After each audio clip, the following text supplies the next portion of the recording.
Hello, I'm Richie Hunley, and I'm here with Brittany McDonald, the Public Services Librarian at Lindsey Wilson College. We are featuring Miss McDonald as part of our first Generation Friday feature here on our Tumblr blog, Facebook page, and YouTube page. Miss McDonald, tell us a little bit about yourself. I am 36 years old, which seems to surprise most people. I was raised mainly in Louisville, Kentucky, but also a little small town in Ohio. I've graduated from South Autumn High School. I graduated with a bachelor's in medieval studies and the Latin minor from Smith College. I have my Master of Library and Information Science from the University of Pittsburgh, and I also have a Women's Studies graduate certificate from Western Kentucky University. And I've been working here at Lindsey for 11 years. So, when you were in college, did you participate in any clubs, sports, or activities? Actually, I didn't. At Smith, you kind of could be parts of different things, and a lot of it was house-based. I did a lot of stuff with my house. Our dorms are called houses, and so they're almost like a sorority built in, but without having the hazing and everything else involved. And so we would do different activities on campus, but as a house group. We did that more as that. That's what I did. I was there to study academics. That's what I was focusing on. So, think back to your first year in college and tell me a little bit about what that was like. Shock to the system. It was a shock to the system. I thought I knew what I was doing. I mean, I was top 10% in my high school, 29 ACT, thought I was doing what I was supposed to be doing, and then realized, welcome to the real world. And my first paper was a 5-page paper, and I hadn't been forced to write a 5-page paper in high school. Not in English. What do you think your biggest challenge was in school?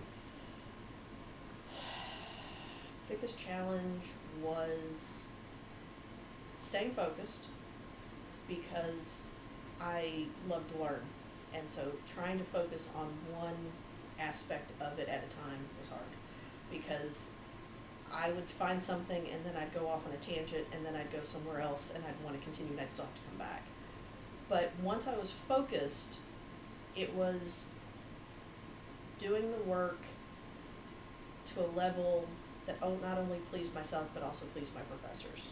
You know, I always wanted to make sure I was doing what I was supposed to, but then I also had to make me happy. And then part of it was just acclimating from essentially small town Kentucky to Massachusetts, and freedom, and not being able to, come pick me up or anything like that. So, what did it mean to you to be a first generation college student? It's hard to say what it exactly meant. I felt like I'd reached a goal. I was raised knowing I was going to college. There was no ifs, ands, or buts about it. I was raised, I was going to college. Where I was going to be a different issue. And so that was always the goal. And so getting to be a college graduate was this huge accomplishment, and I had reached that goal that had been set for me probably the moment I was conceived. That was the kind of the thing. I was going to college. So, needless to say, your parents were very supportive of the idea of you going to college. Yes. Okay. Specifically my father. Okay. Any other family members give you any problems with that, or were they also encouraging? No. Most of the side of the family that might have given me a problem, I'm not very close with. So that would have been more on my mom's side, but my close family, my mom, her mom, my dad's side of the family, they all knew I was a reader, I was an academic, and it only made sense for me to continue on. So, what factors do you think ultimately led to you succeeding and graduating with your bachelor's degree? Determination was the biggest one, because I was going to do it. The second one was support, knowing that I was doing what needed to be done, but knowing that I had people behind me that even though they didn't have it, I could talk to them and I could vent, and I'd be having these problems, and they may be sitting in silence on the other end of the phone, not having any idea what I was talking about, but I could still talk to them. And then I saw college for me was a growing experience. And I think that's part of it, is I realized about sophomore year that I had some problems I had to deal with from the way I was raised. And so I saw college as my best way to work through it. And so the person I was when I entered college and the person I was when I graduated were almost two separate people. I had a lot more confidence by the time I graduated. So you mentioned that you have a master's degree. Yes. What made you decide to go in and get a master's degree? Because I didn't know what I was exactly going to do, to tell you the truth. I knew that grad school was probably going to happen. There's not much out there with just a bachelor's in medieval studies. With a Latin. With a Latin Yeah. minor. So, you know, if you're going to go and study Beowulf or the Icelandic sagas or not specifically Shakespeare, but Chaucer and King Arthur, going to have probably at least a doctoral degree on that one. But I spent the summer between my junior and senior years working in the Mortimer Rare Book Room at Smith. And I worked with Martin Antonetti. He was brand new at that time. And he made me realize that I could actually go to grad school and become a librarian. And it made sense. Although I was still thinking, do I want to do the medieval aspect or do I want to be a librarian? So I do what I still do, which is make lists. I'm a list person. You make your pros and cons.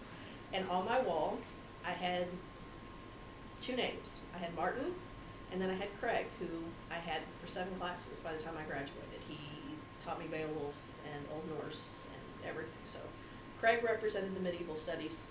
Martin represented going to library school. And under each one were 2 separate pieces of paper with pros and cons. Librarians won.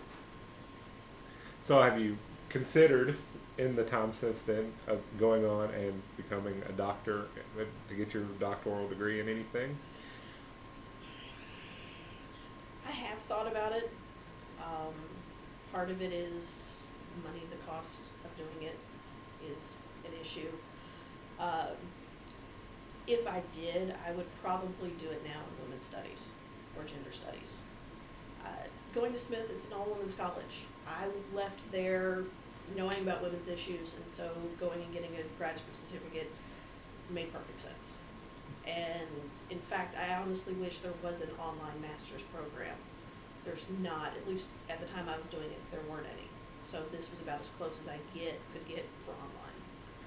So did the Smith College campus have anything like an Upward Bound program or any of those types of programs? Not that I know of. Okay. Basically, when you go to Smith, you're expected to have been prepped and ready to go. If it was there, it was not mentioned. Okay.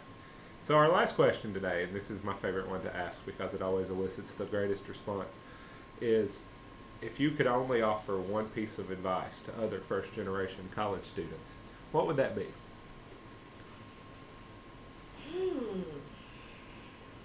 There's so much advice you could actually give to them. One piece.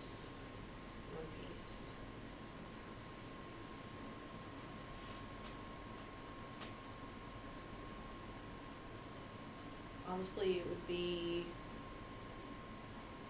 don't always do what you think others want you to do. Do what makes you happy. All right. Thank you so much, Ms. McDonald, for visiting with us. And everyone check out next week's First Generation Friday.